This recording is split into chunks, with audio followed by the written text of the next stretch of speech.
Muito boa noite, prezados companheiros. Muito boa noite, prezadas companheiras. Muito boa noite, queridos amigos e amigas. Olha, hoje é mais um dia daqueles dias que a gente gostaria que não tivesse acontecido. Além da situação da pandemia, com números assustadores, presença do ministro Queiroga hoje na CPI mostra de maneira cristalina para a sociedade brasileira a responsabilidade direta desse governo em tudo isso que o Brasil está vivendo. E, além disso, nós tivemos essa situação do Rio de Janeiro, onde, numa operação policial, existe uma decisão do Supremo Tribunal Federal sobre essas operações durante a pandemia. Nós tivemos a morte de mais de 20 pessoas, 20 e poucas pessoas, um policial, pessoas que foram feridas na estação do metrô, que revela um descontrole absoluto. Né? Isso tem sido diário no Rio de Janeiro. Eu não sei já quantas pessoas perderam a vida no Rio de Janeiro. Com certeza, hoje o Brasil voltará a ser notícia mundial, não só por conta da pandemia, mas sobre isso que nós estamos acompanhando. É uma situação assustadora, é uma situação de difícil compreensão.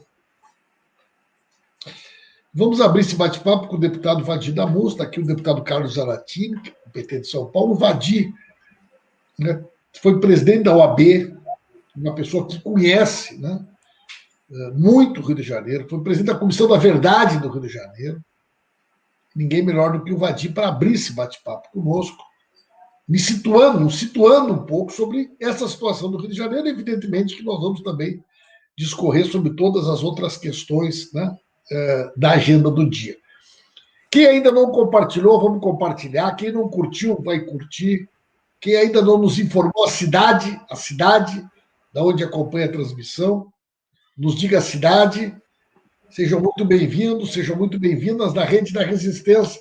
Boa noite, deputado Vadir Damus, a palavra está contigo. Boa noite, Pimenta, boa noite, Zara, boa noite, amigas e amigos que estão aqui conosco nesse momento. Olha, pessoal, o Rio de Janeiro, ele tem essa peculiaridade, não é que só no Rio de Janeiro haja favelas, mas a origem das favelas, né? a origem da ocupação dos morros, das elevações do Rio de Janeiro, a que posteriormente se deu o nome de favela. Eu explico mais da frente por que se deu esse nome de favela. Aí sim tem uma especificidade, né? São áreas as mais populosas, né? Elas se localizam próximas ao centro do Rio de Janeiro. É por isso que Darcy Ribeiro dizia que favela não era problema, favela foi uma solução que os pobres encontraram, né, para poderem viver. E as favelas, elas são estigmatizadas aqui no Rio de Janeiro. Há imagens na música popular brasileira, há pesadelos das classes dominantes no Rio de Janeiro, o dia em que o morro descer. Né? É um mito no imaginário de quem mora no Rio de Janeiro, o dia em que o morro descer.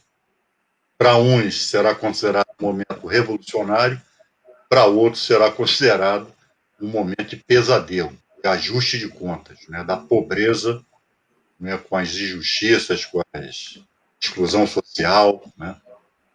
As favelas hoje, com a pandemia, são um dos epicentros da fome aqui no Brasil. Hoje, a grande maioria dos moradores das favelas depende da solidariedade de terceiros para sobreviver, para colocar comida na mesa. Então, por conta desse cenário... Então, isso é uma coisa. Contextualizando contextualizando esse episódio de hoje no Jacarezinho. A Defensoria Pública do Estado do Rio de Janeiro, no ano passado, ingressou com uma ação por descumprimento de preceito fundamental. a DPF, exatamente por conta da pandemia, por conta do agravamento da situação social dos moradores das favelas, nessa DPF se pleiteava que não houvesse incursões policiais enquanto durasse a pandemia. Essa DPF foi distribuída para a relatoria do ministro Edson Fachin, que deu a liminar, proibindo essas incursões. O que eu estou chamando de incursão, pessoal? Vocês sabem, isso no Rio de Janeiro é tradicional, é de há muito tempo. Aquelas incursões policiais em que eles chegam metendo bala, metendo o pé na porta do barraco e atirando em quem estiver pela frente. Então, isso está proibido. Enquanto essa decisão, ainda que parcialmente ela foi cumprida, a letalidade policial, o número de mortos nas operações policiais do Rio de Janeiro, despencou e voltou a subir agora em 2021. E o Jacarezinho, pelo menos até esse momento, é o auge dessa ação ilegal, né, policial. A política de segurança pública aqui no Brasil, e particularmente no Rio de Janeiro, resume-se a uma coisa: guerra às drogas, que é uma política imposta pelos Estados Unidos aos países da América Latina, imposta no final da década de 70, no início da década de 80. Nós sabemos que os governos da ditadura militar foram governos subservientes à política dos Estados Unidos, inclusive política de segurança pública, inclusive política da chamada guerra às drogas. Qual é o legado dessa política de guerra às drogas que predomina aqui na minha cidade, aqui no estado do Rio de Janeiro, predomina há mais de 30 anos? Só tem um resultado: morte. Não tem mais nada. Não, aí que dentro da lógica, tá bom, vai ter que ter morticínio, que haja morticínio.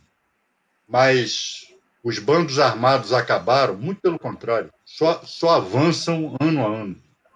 Agora com não só o narcotráfico, agora a milícia também, tão conhecida do atual presidente da República. A polícia do Rio de Janeiro é a que mais mata, mas é também a que mais morre no Brasil, por conta dessa política. Então, Zara, só para terminar essa primeira parte, hoje aqui no Rio de Janeiro, houve descumprimento aberto da decisão do Supremo Tribunal Federal, e isso, do meu ponto de vista, já gera a responsabilização do governador do Estado, tem que sofrer um processo de impeachment. Isso é outro da mesma laia do vice, é da mesma laia dos governadores que foram presos aqui, esse Cláudio Castro. Exatamente, Madi. Isso mostra o desastre que é essa chamada política de guerra às drogas.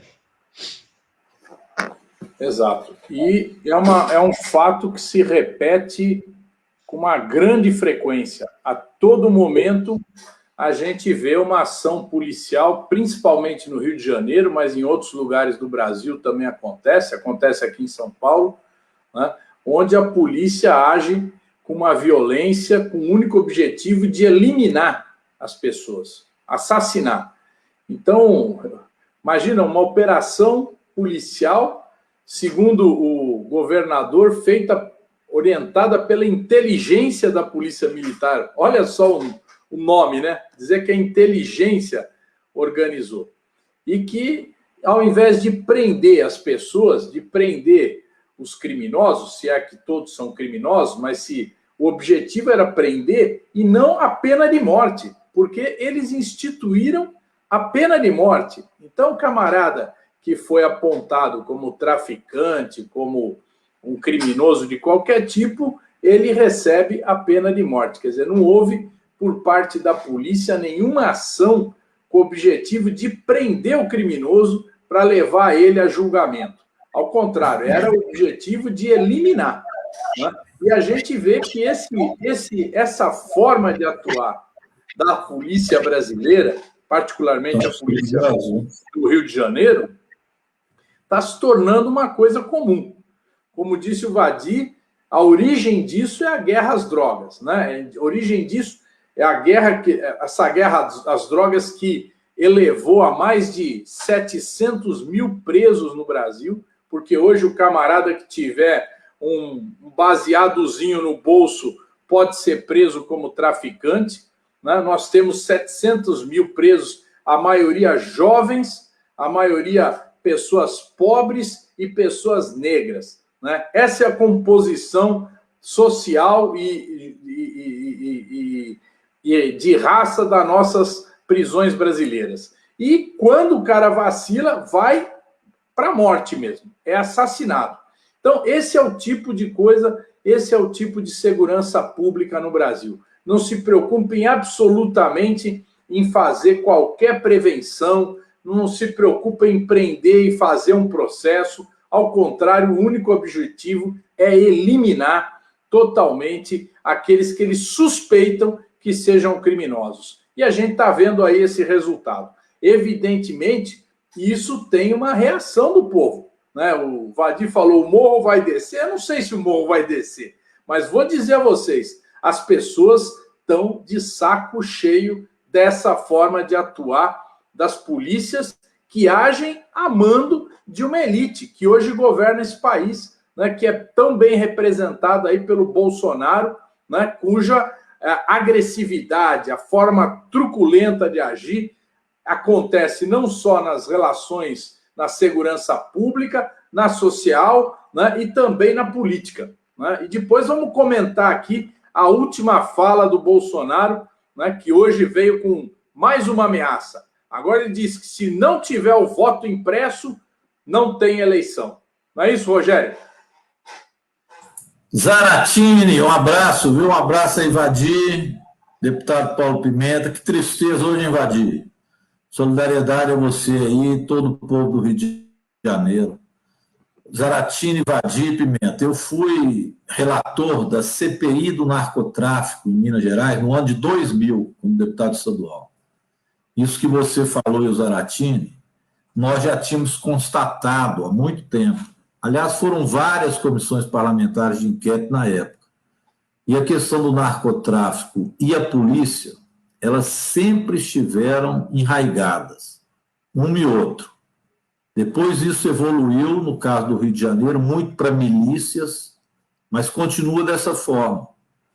Então, quando a polícia entra por um pretenso combate ao tráfico de droga desta forma, pode investigar que tem aí relações promíscuas, viu, entre a própria polícia, o tráfico de droga e as milícias.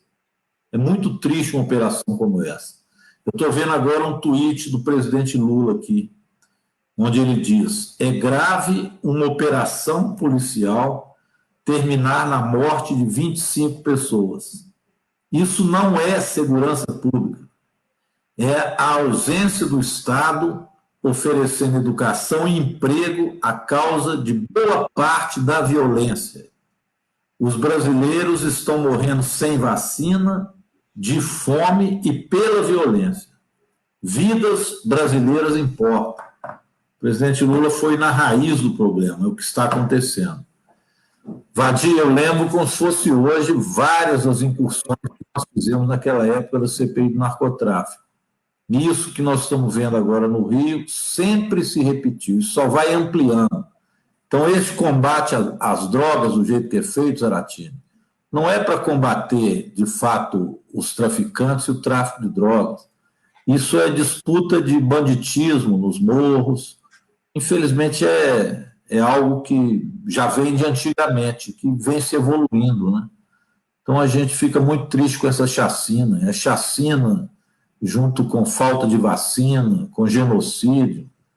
O Brasil está muito triste, né? Tomara que...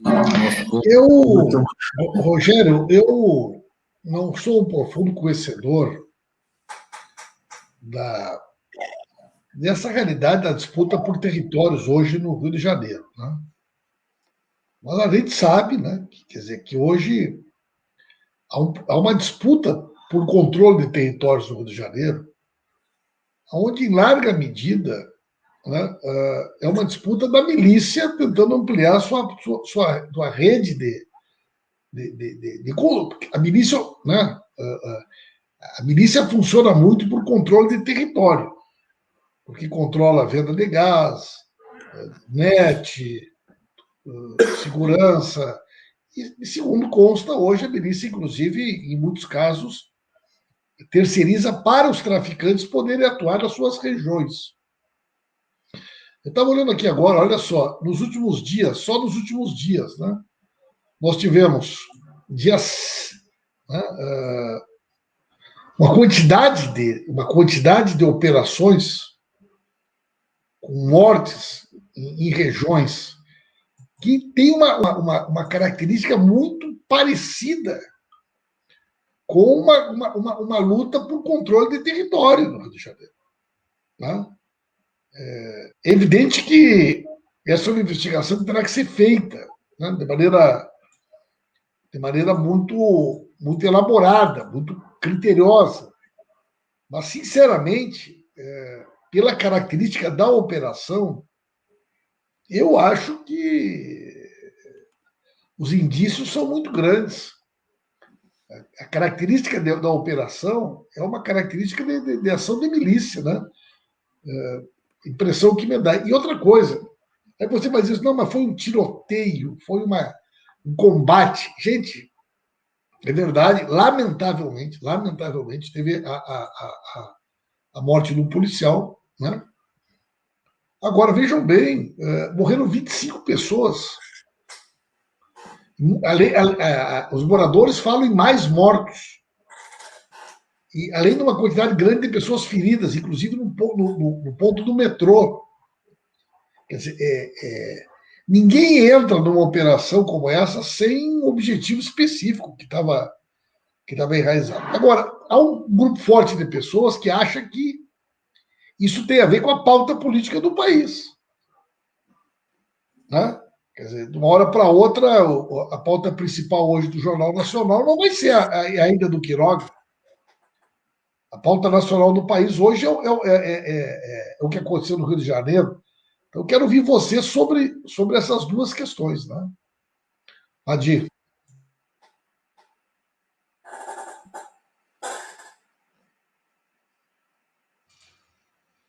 Olha, Pimenta, eu estava dizendo no início, existe um estigma no imaginário de classes, da classe média do Rio de Janeiro, das classes dominantes, em relação às favelas e os seus moradores. Então, ali é o território inimigo, ali é o território onde se abrigam bandidos. Né?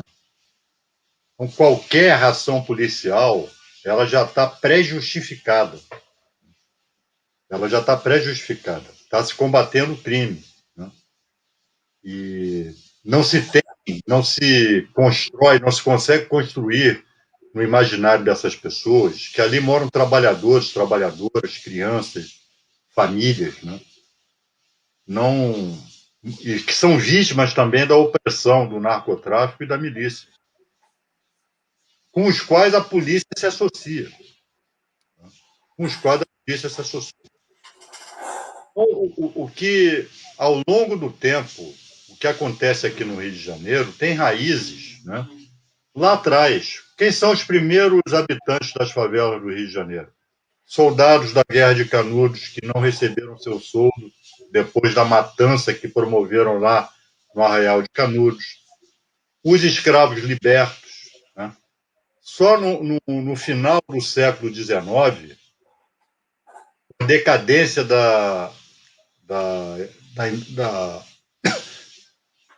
do café, né? Na região do Vale do Paraíba, 200 mil escravos se dirigiram à cidade do Rio de Janeiro. 200 mil. Com o fim da escravidão, né, que não havia qualquer política de integração dos libertos à sociedade, o que todo esse contingente fez? Primeiro, eles tinham que ficar invisíveis. O Brasil, o Rio de Janeiro, passou por um processo de embranquecimento, de europeização. Então, eles iam para as áreas que estavam ali desocupadas, que eram as elevações aqui do Rio de Janeiro. O Rio de Janeiro é uma espécie de pires, né? Ele tem o formato de um pires, né? Com essas elevações. Mais à frente, né, com a política dos Estados Unidos imposta, né, aos seus seguidores na América Latina de guerra às drogas, os que queriam traficar, etc., passaram a ir para o morro. Porque o que era e é a favela do Rio de Janeiro? O Estado não se faz presente por nada, só se faz presente com a polícia invadindo e dando tiro. É essa a ideia de Estado que os moradores do Rio de Janeiro têm. Das favelas do Rio de Janeiro. Quando nós falamos em Constituição, direitos humanos, direitos e garantias fundamentais, isso nunca existiu nas favelas. Nunca. Nunca. Aqui no Rio de Janeiro. É uma cultura, né? Agora, hoje, né, 25 mortos, podendo haver mais e provavelmente há mais, foi a ação de maior letalidade da história do Rio de Janeiro. Essa operação hoje no Jacarezinho. Há vitimão policial e nós lamentamos, né? E eu repito aqui o que eu disse no início, antes do Rogério entrar. A polícia do Rio de Janeiro é a que mais mata e é a que mais morre também. O policial, ele é algoz, mas ele é vítima também. Ele é vítima dessa política, né? E normalmente são negros também, são pobres, né? Moram nessas áreas. Então, é uma situação, e esse governador, isso é outro traste, né? Que o Rio de Janeiro hoje, rapaz, olha, se eu acreditasse nessas coisas, eu ia dizer que o Rio é um lugar amaldiçoado hoje, porque só entra essa gente para governar o Rio, né? Esse governador tem que ser responsabilizado, né, pelo que aconteceu hoje aqui. E é claramente uma afronta deliberada ao Supremo Tribunal Federal. Você vê o chefe da polícia hoje aqui no Rio falando de ativismo judicial. O ativismo judicial tem o sangue da polícia nas suas mãos. Que história é essa? Então, é uma polícia bolsonarista. Foi um gesto bolsonarista da polícia do Rio de Janeiro. Saratini. Exato. Essa é a situação. E olha só, de fato, isso vai ofuscar nas manchetes o depoimento desastroso do Queiroga na CPI. Né? Um depoimento onde ele tentou esconder o Bolsonaro, deixou de falar, deixou de se posicionar sobre a história da cloroquina, não falou nada, se omitiu, disse que não sabia a história do tal decreto, que o Bolsonaro disse que vai emitir um decreto para permitir o funcionamento normal de todos os setores da economia, escolas, etc., e igrejas, principalmente. Então, esse é o assunto principal, porque está se caracterizando na CPI que o Bolsonaro é o grande responsável pelo que está acontecendo no país, onde nós vamos... Só hoje foram praticamente 2.500 mortes. Então, quer dizer, nós vamos chegar a 500 mil mortes, sem contar aqueles casos que não foram notificados, de pessoas que aparecem como mortas por insuficiência respiratória, pneumonia, né, e que não foram testadas, mas morreram do mesmo jeito. Então, essas pessoas estão contabilizadas não como Covid. Então, nós já temos provavelmente um número superior a 500 mil mortes no Brasil, que é relativamente superior ao número de mais de 500 mil mortes que tem nos Estados Unidos, mas lá são mais de 300 milhões de habitantes. Então, nós estamos vivendo uma situação de o pior país do mundo em termos dessa epidemia, dessa pandemia. Quer dizer, é uma situação que está encalacrando a vida do povo brasileiro. O povo brasileiro está totalmente desesperado, porque a cada dia só vem o anúncio de que não tem vacina, de que agora a segunda dose não tem, né? Então, é um governo que não organiza absolutamente nada e o povo brasileiro está no desespero. Sem contar o desespero da fome, do desemprego, né, da situação lamentável que está a economia brasileira, onde os ricos estão cada vez mais ricos, os bancos tendo lucros fantásticos, os 4 maiores bancos, 20% de aumento no lucro do primeiro trimestre em relação ao primeiro trimestre do ano passado. Quer dizer, é essa a realidade. Estão ganhando muito dinheiro, né? E isso à custa da falência dos pequenos empresários, dos pequenos negócios que não conseguem manter os seus empregados. Então, é essa situação. Violência nas ruas, violência da polícia, violência social. Essa é a marca registrada do governo Bolsonaro. Deputado Rogério. Pimenta, eu vou aproveitar para despedir de vocês, que eu estou na Câmara agora, mas já vou pegar o avião, voltar para Belo Horizonte hoje. Meu voo é daqui a pouco, então eu vou deixar vocês aqui terminando a nossa live. Mas queria reforçar essa posição que você levantou. Essa questão da chacina no Rio de Janeiro hoje é muito grave. Com certeza, se você for a fundo, vai ver que tem interlocuções aí entre milicianos, policiais, traficantes. Isso é antigo. Eu estava dizendo, quando você entrou, que eu fui relator da Comissão Parlamentar de Inquérito no ano de 2000, e já tinha isso. Infelizmente, essas coisas se evoluíram. Então, uma política real de segurança pública tem que ser outra. Ela tem que levar em consideração o bem-estar da sociedade, o Estado agindo, oferecendo educação, saúde, como o presidente Lula colocou no seu tweet, né? E queria também reforçar isso que o Zaratini colocou. O Zara, é impressionante essa política econômica também, que eles insistem em permanecer a mesma, né? O povo passando fome, miséria, e viu que agora na Colômbia. É o mesmo receituário ultraliberal que levou esses países a essa revolta. Isso vai chegar no Brasil com toda certeza. O povo brasileiro não vai conseguir passar por um período tão difícil sem que se organizem revoltas mesmo, sem que o povo acabe se mobilizando, se organizando, enfim. Eu quero despedir de vocês, mas com essa esperança também de um povo que vai se organizar. Ontem nós estivemos com o presidente Lula, viu, Pimenta? Boa reunião com o presidente, ele está animado, hein? Gostei de ver o Lula organizando a turma, dando esperança para o nosso povo. Então, parabéns pelo encontro que você nos proporcionou ontem com o presidente Lula. E um grande abraço para vocês. Eu despeço aqui, vou pegar o voo agora, mas estamos aí na resistência. Um abraço, pessoal.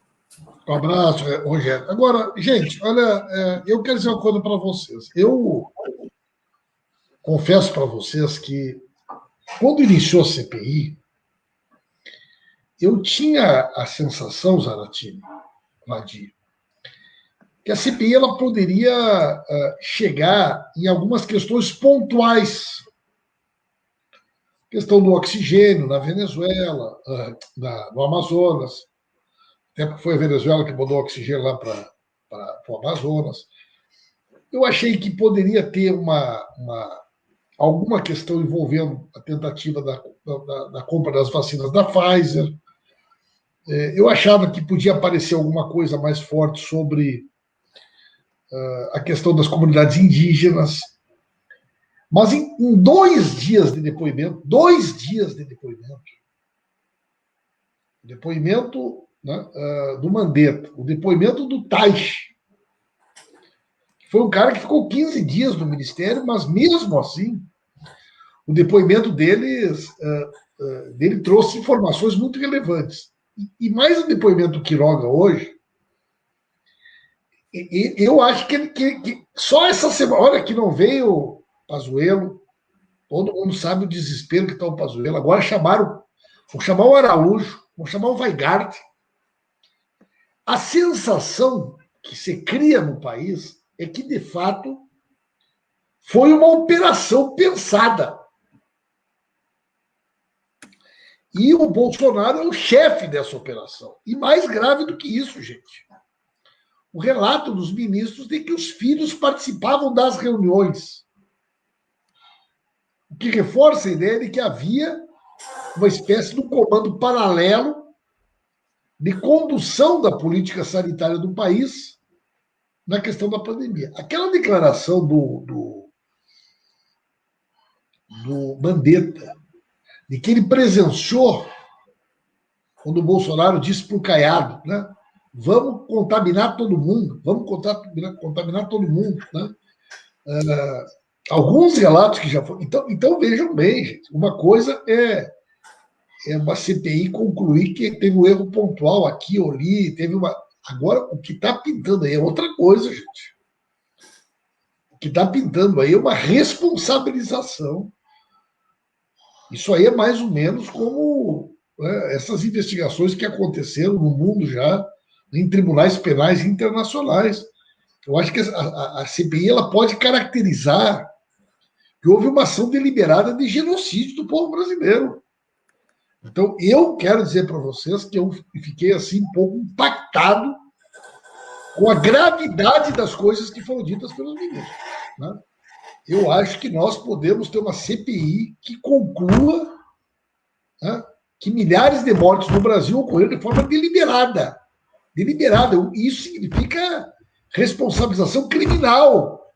Criminal, não é administrativa. É criminal dos envolvidos. Então, eu estou ficando com essa sensação, que a CPI vai acabar avançando no sentido dos fatos que apontam para uma ação deliberada, consciente do governo, de promover o tal da contaminação do rebanho, e que isso gerou a morte de centenas de milhares de pessoas. Então, eu estou com essa impressão. Eu, a partir dos primeiros depoimentos, eu quero ver a semana que vem, gente.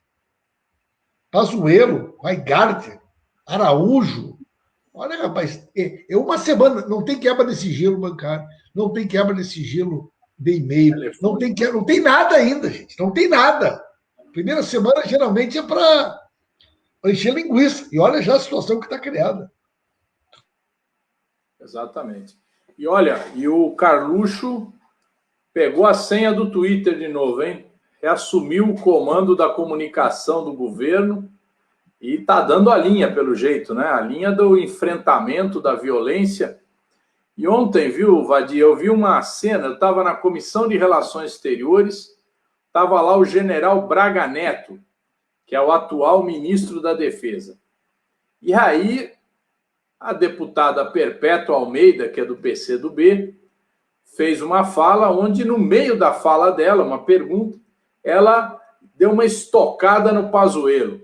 Falou o seguinte, olha, vocês aí, comandantes militares, estava lá também o comandante do Exército, da Marinha, da Aeronáutica, vocês não se sentem incomodados aí com essa situação do Pazuello, que está rebaixando tanto o prestígio dos militares? Aí o Eduardo Bolsonaro vai para cima e fala, olha, vejam vocês aí militares, o que essa esquerda quer fazer com vocês. Agora é o Pazuello, daqui a pouco são vocês aí que vão para o banco dos réus. Então veja só, a família Bolsonaro quer agora a solidariedade dos militares à forma como eles estão governando.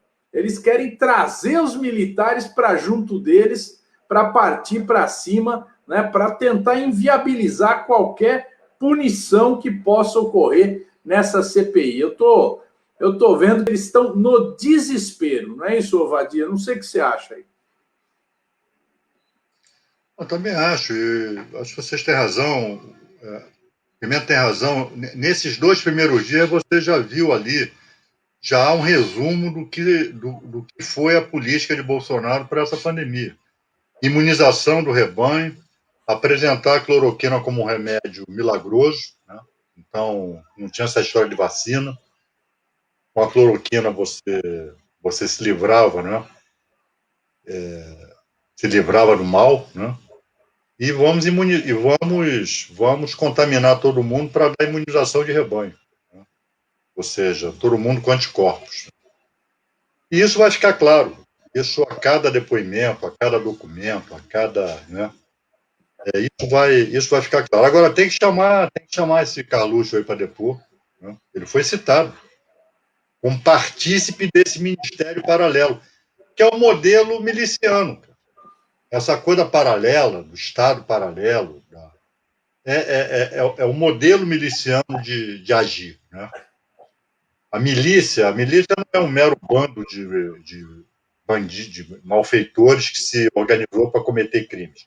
A peculiaridade da milícia é que elas são agentes do Estado que se organizam à parte, né?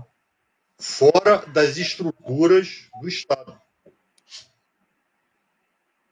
Nomeadamente, né, alegadamente para fazer justiça, mas na verdade é para praticar crimes, né? Oprimir populações, extorquir-lhes dinheiro e exercer o domínio.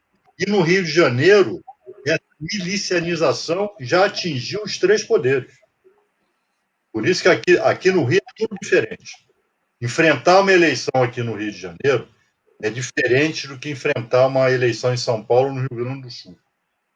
Vocês aí, quando estão enfrentando partidos oponentes, vocês estão enfrentando partidos. Aqui nós estamos enfrentando o crime. Nós estamos enfrentando bandos armados organizados, né? Particularmente de milicianos, que se incrustaram nos partidos, no parlamento, no judiciário. Então, aqui é barra pesada. Aqui não é para qualquer um, não. E é por isso que essas eleições de 2022 para o Rio de Janeiro vão ter essa importância particular. Se algum dos nossos aqui, quando eu falo dos nossos, é da esquerda em geral, ganhar as eleições aqui para o governo do Estado, vai ter trabalho. Vai ter trabalho. Mas vamos ganhar. Olha a Graça aqui, Graça Sá. Adorei o senador Otto, que falou para o bolso senador, o Flávio, né?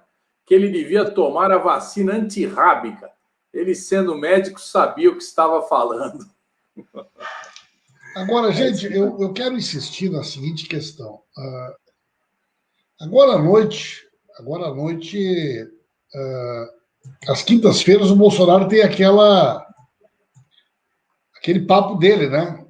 Eu não vi nenhuma notícia de como é que ele veio hoje para a conversa dele, né? Mas a impressão que eu tô que... Não, hoje, só para te informar, Pimenta, só para... Hoje a live dele foi para dizer que ou tem voto impresso ou pode não ter eleição. Exatamente, eu ia puxar para esse assunto, porque eu vi que ele falou isso de manhã. Também, porque tem agora, à noite, às quintas-feiras, aquela live que ele tem. Eu não sei se ele repetiu isso na live agora à noite, né? Agora, o que eu ia dizer é isso. Eu percebi nessa semana 2 movimentos. Primeiro, que foi o Bolsonaro ameaçando novos governadores, né? Essa história toda, que vai botar um decreto, que se não cumprir... E ele volta com essa tecla do voto impresso, que nós sabemos que é uma coisa totalmente sem pé nem cabeça, né? Mas que mobiliza a base bolsonarista, né? Quer dizer, que é uma estratégia um pouco parecida com a estratégia que foi desenvolvida pelo Donald Trump, quando ele começou a questionar o tal dos votos pelo correio, porque nos Estados Unidos, essa história do votos pelos correios sempre existiu. Inclusive quando ele ganhou a eleição. E aqui no Brasil, o Bolsonaro vem aumentando o tom desse discurso que o Zé Natinho chama. Ele diz, olha, nós precisamos de uma eleição com voto impresso e auditável. Se não for assim, não tem resultado, não tem legitimidade da eleição. Então, eu acho que ele não tem força, mas ele gostaria. Ele tenta criar um ambiente. Eu acho que ele está cada vez mais isolado. Agora, quanto mais acuado ele tiver, eu acho que mais risco nós temos de ver o Bolsonaro fazer alguma bobagem. Acho que sem uma pataquada, Alguma coisa ele pode tentar. Exatamente. Exatamente. Alguma coisa ele vai tentar aí, porque eu acho que ele está vendo que a derrota ela vem vindo a cavalo, vem vindo rápida. O Marco Aurélio falou hoje, né, que ele usou uma expressão que ele é tipo um bufão, né?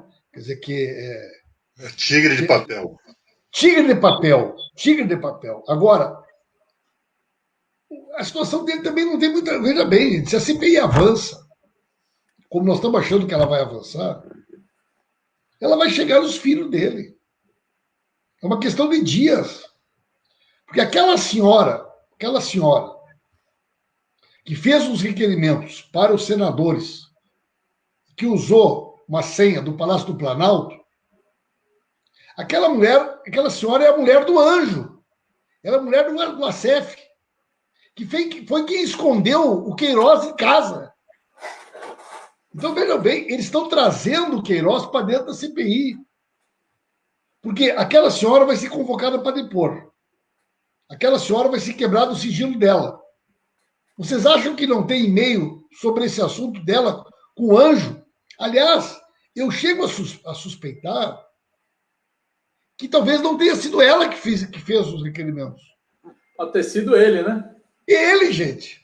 Claro. Então, a hora que ficar claro, inclusive da onde que foi feito, o IP do computador que foi utilizado com a senha dela, porque por que um advogado criminalista que cuida da relação do Bolsonaro com as denúncias da milícia, que investiga, o cara está envolvido na investigação do capitão Adriano, do Queiroz, aí de uma hora para outra, e não é só a advogado, mulher do cara opera, resolve aparecer na CPI, gente.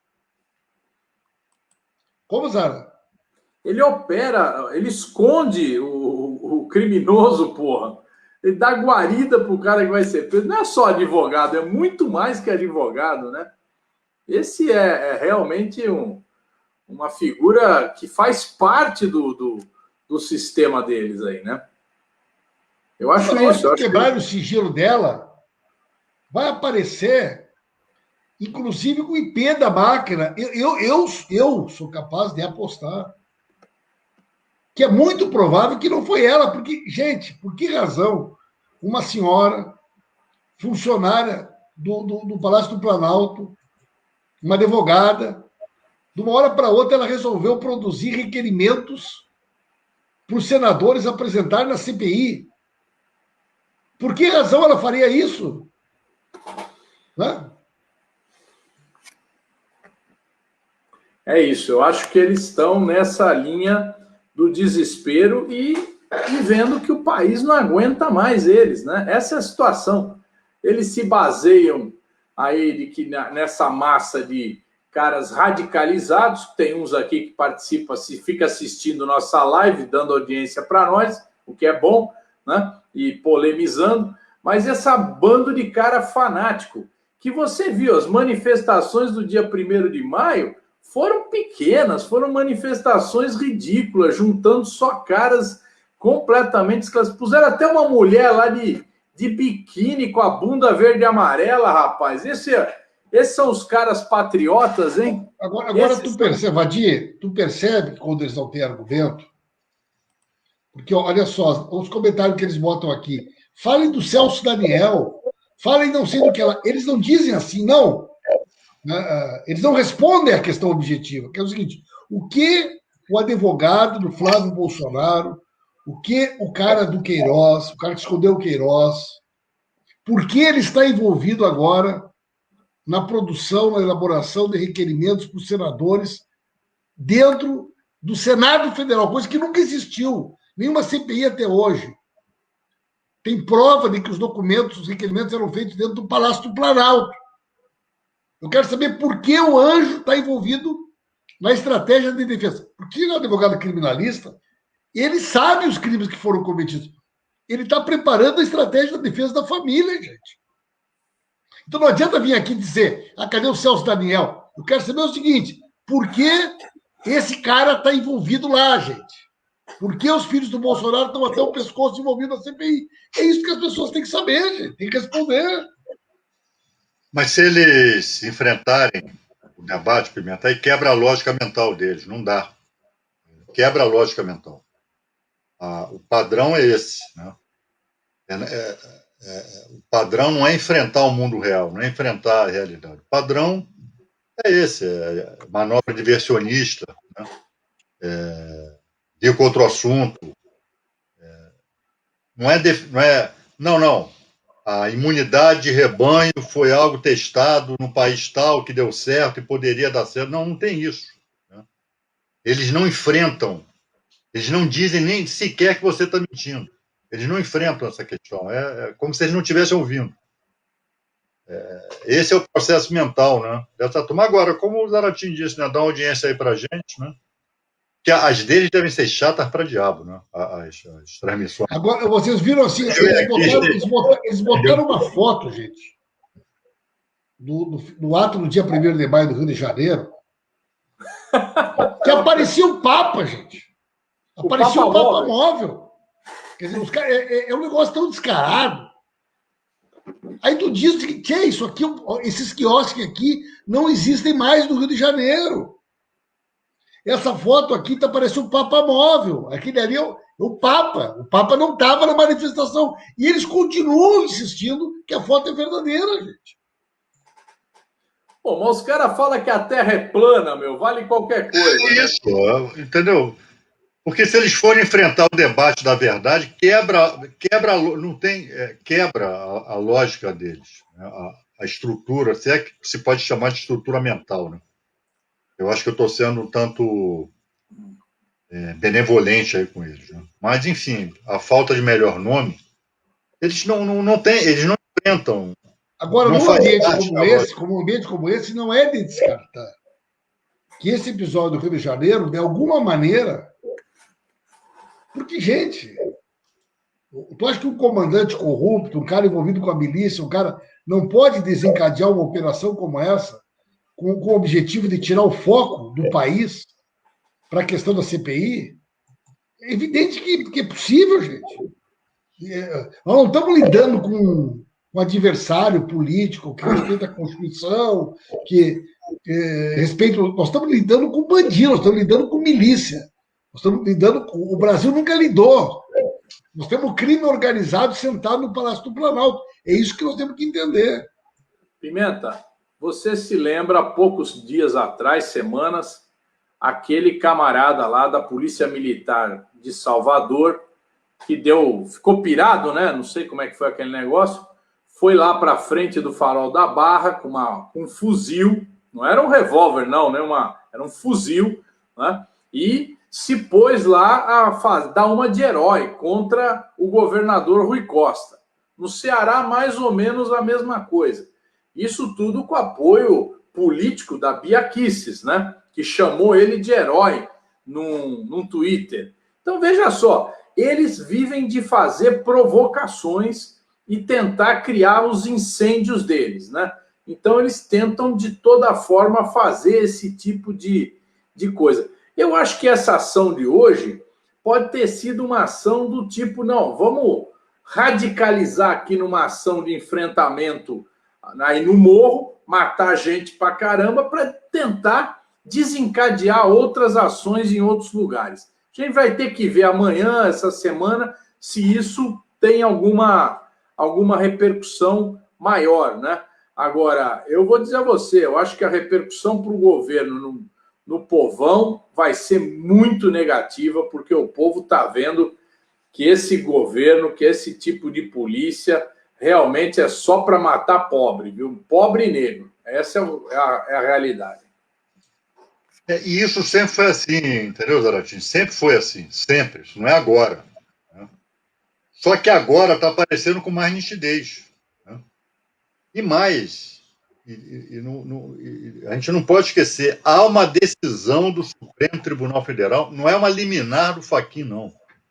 A liminar do Fachin foi confirmada pela maioria do pleno do Supremo Tribunal Federal. Então, é uma decisão do Supremo, que foi desrespeitada hoje. Como é que vai ficar isso? Então, é recado para o Supremo também. Né? Tá aí, Supremo, essa decisão aqui vale isso aqui. Vadir, tu é um cara que que investigou isso. O que foi a operação do Rio Centro, gente? O que foi a bomba na sede da OAB do Rio de Janeiro? Foram exatamente tentativas de criar um fato de repercussão que, de alguma maneira, sinalizasse para a sociedade que haveria algum tipo de reação, alguma tentativa de abertura política, enfim, de investigação. Então, quero dizer para vocês o seguinte: diante da possibilidade de que uma investigação para valer chegue nos generais, chegue na produção da cloroquina, chegue na ação deliberada do governo para não comprar vacina, né? Digamos que tenha lá, ele sabe, por exemplo, quebra do sigilo dessa senhora vai mostrar que o anjo que fez os requerimentos.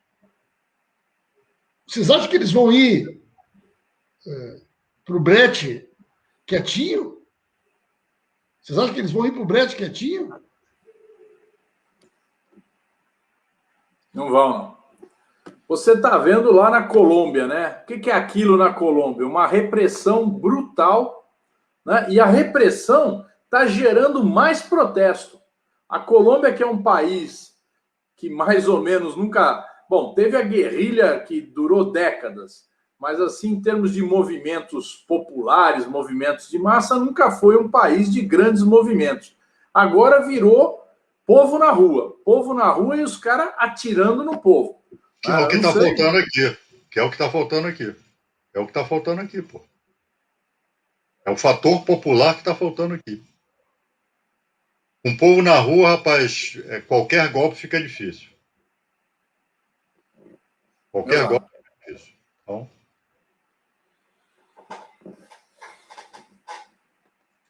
Tá desligado.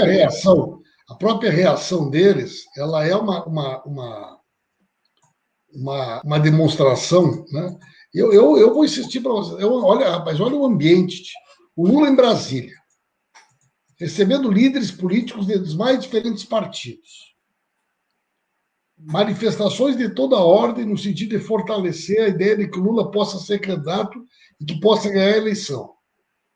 De outro lado, o governo Bolsonaro desmoronando. Aí começa a puxar os filhos para dentro do negócio. Né? Porque aquilo ali, quando o cara diz, olha, as reuniões, os filhos participavam. Bom, essa é a senha para chamar os filhos. E uma CPI, ela concede ao parlamento prerrogativas que normalmente o parlamento não tem. Quebra de sigilo bancário, quebra de sigilo telefônico, quebra de sigilo telemático. Gente, ninguém nunca quebrou o sigilo dos filhos do Bolsonaro. Para valer. Né? Qualquer um desses aí. Agora vai vir esse Weingauter, aí vai vir aquele Araújo. O Araújo, sábado, fez uma declaração de que o Bolsonaro, que não aguentava mais o Bolsonaro com punhos de pelica. Quer dizer o quê? Quer dizer o quê? Né? Então, eu vou insistir com vocês. Eu acho que nós precisamos criar um grande movimento na sociedade de isolamento do bolsonarismo, buscando o apoio das instituições, fortalecendo as instituições e assim por diante. Porque essa turma sabe, eles sabem o que eles fizeram no verão passado. É verdade. E, repito, esta ação de hoje foi um desafio ao Supremo Tribunal Federal. Uma decisão do Supremo Tribunal Federal foi desobedecida com, pelo menos até agora, 25 mortes. Foi uma chacina o que aconteceu aqui na favela do Jacarezinho.